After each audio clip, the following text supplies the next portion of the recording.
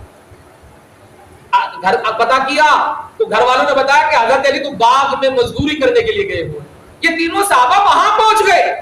اب وہاں پہنچے، حضرت علی نے دیکھا میرے یار صبح صبح آ رہے ہیں، کام کو چھوڑا، ان کو بٹھایا، بڑی محبت سے سلام دعا ہوئی۔ سیدنا ابوبکر صدیق نے فرمایا علی، سب بڑے بڑے سرداران قریش کے گھروں سے ہمارے نبی کی شہزادی کے لیے رشتے آئے، لیکن علی تمہاری طرف سے رشتہ کا سوال کیوں نہیں ڈالا؟ حضرت علی کی آنکھوں میں آنسو آ گئے، عرض کرنے لگے بھائی کیا بتاؤں، آپ کو پتہ ہے میرے پاس تو ایک ٹائم کا کھانا ہے، 2 ٹائم کا کھانا نہیں ہے، فکر و فاقہ ہے، اس فاقے کی حالت میں میں کیسے سوال کرتا؟ دل تو میرا بھی بڑا چاہتا ہے، ارمان تو میرے بھی یہی ہے کہ حضور کی شہزادی کی شادی میرے ساتھ ہو، لیکن میں سوال کیسے کروں؟ غربت بہت ہے۔ حضرت سیدنا ابوبکر صدیق، حضرت فاروق اعظم، حضرت سعد رضی اللہ تعالیٰ عنہ نے فرمایا بھائی تم کیوں فکر کرتے ہو، ہم ہیں نہیں تمہارے بھائی؟ تم ایسا کرو حضور کی بارگاہ میں ابھی جاؤ، جا کے حضور کی بارگاہ میں حضور کی بیٹی کے لیے اپنا سوال ڈالو، باقی خرچے کی طرف سے پریشان نہیں ہونا، خرچہ ہم سارے مل جل کر کریں۔ یہ ایسا پیار تھا ان کے درمیان، ایسی محبت تھی الحمدللہ ہے۔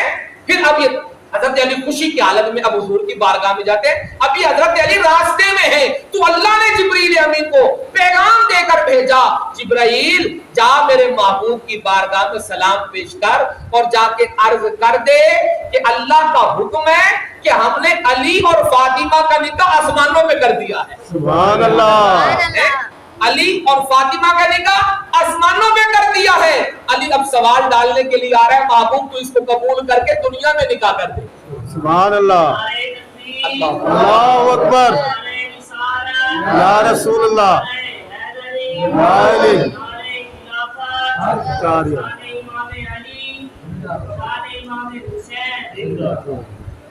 اب حضرت علی رضی اللہ تعالیٰ عنہ حضور کی بارگاہ میں تشریف لائے، بڑی شرمانہ انداز میں، شرم آ رہی ہے، سوال بھی نہیں کیا جا رہا۔ اب حضرت علی تشریف لائے تو میرے آقا نے فرمایا علی بولو کیسے آئے ہو؟ حضرت علی شرما رہے ہیں، خاموش ہیں۔ میرے آقا نے فرمایا علی بولتے نہیں، سوال کرو، سوال پورا کیا جائے گا۔ پھر حضرت علی نے عرض کی حضور میں بھی آپ کی شہزادی سے نکاح کرنا چاہتا ہوں۔ میرے آقا مسکرا پڑے، فرمایا علی تو اب کہتا ہے خدا کا پیغام پہلے ہی آ گیا۔ سبحان اللہ، اب سوال کرتا ہے، اللہ نے فرمایا ہم نے آسمانوں میں نکاح علی اور فاطمہ کا کر دیا۔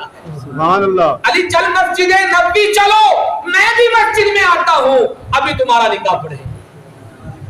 حضرت علی رضی اللہ تعالیٰ عنہ حضور کی بارگاہ سے اٹھے، سیدھے اپنے یاروں کے پاس آئے۔ اب دیکھو محبت جہاں ہوتی ہے پہلے اسی کو بتایا جاتا ہے۔ اب اگر ان کے مطابق دیکھیں تو یہ نعوذ باللہ انہوں نے ایسی غلاظت کر رکھی ہے، ایسی بکواس کرتے ہیں کہ سیدنا ابوبکر کی شان میں، سیدنا فاروق اعظم کی شان میں، دیگر صحابہ کرام کی شان میں گستاخیاں کرتے ہیں۔ ارے یہ دیکھو کیسا پیار اور محبت ہے۔ سب سے پہلے حضرت علی سیدنا ابوبکر کے پاس آئے اور آ کر کہنے لگے اللہ اکبر۔ ابوبکر نے سوال کیا علی بتاؤ حضور نے کیا جواب دیا ہے؟ حضرت علی نے فرمایا میرے پیارے بھائی حضور نے ہاں کر دی ہے اور حضور نے فرمایا مسجد نبوی میں آؤ، ابھی نکاح پڑھایا جائے گا۔ سبحان اللہ، حضرت ابوبکر صدیق خوش، فاروق اعظم خوش، حضرت سعد خوش، تینوں صحابہ اپنے اپنے گھر میں آئے، فرمایا علی تم مسجد چلو ہم بھی آتے ہیں۔ اب حضرت علی رضی اللہ تعالیٰ عنہ مسجد نبوی میں تشریف لائے، صحابہ کرام کو اکٹھا کیا، سیدنا ابوبکر صدیق بھی تشریف لائے، فاروق اعظم بھی، عثمان غنی بھی، اللہ اکبر، حضرت سعد و بلال بھی، تمام صحابہ کا مجمع ہوا تو میرے آقا تشریف لے آئے۔ میرے آقا تشریف لائے تو فرمایا صحابہ اللہ کی طرف سے پیغام آیا ہے، اللہ کی طرف سے حکم آیا ہے، اللہ نے فرمایا کہ میں نے آسمانوں پہ علی اور فاطمہ کا نکاح کر دیا ہے، اب تم زمین پہ اے محبوب تم نکاح پڑھاؤ۔ ابوبکر صدیق کو فرمایا گواہ ہو جاؤ ہم علی اور فاطمہ کا نکاح کرنے لگے۔ سبحان اللہ، اتنا پیار و محبت۔ ایک دن سیدنا ابوبکر صدیق رضی اللہ تعالیٰ اب جب شادی ہو گئی، نکاح ہو گیا، اب یہ رخصتی بعد میں ہونی تھی، کچھ وقت گزرا تو میرے آقا نے سیدنا ابوبکر صدیق رضی اللہ تعالیٰ عنہ کو کچھ درہم دیے، فرمایا جا ابوبکر میری بیٹی بطول کے لیے جہیز کا سامان خرید کے لا۔ جہیز کا سامان لانے والا کون ہے؟ ابو بکر۔ بولتے کیوں نہیں؟ کون ہے؟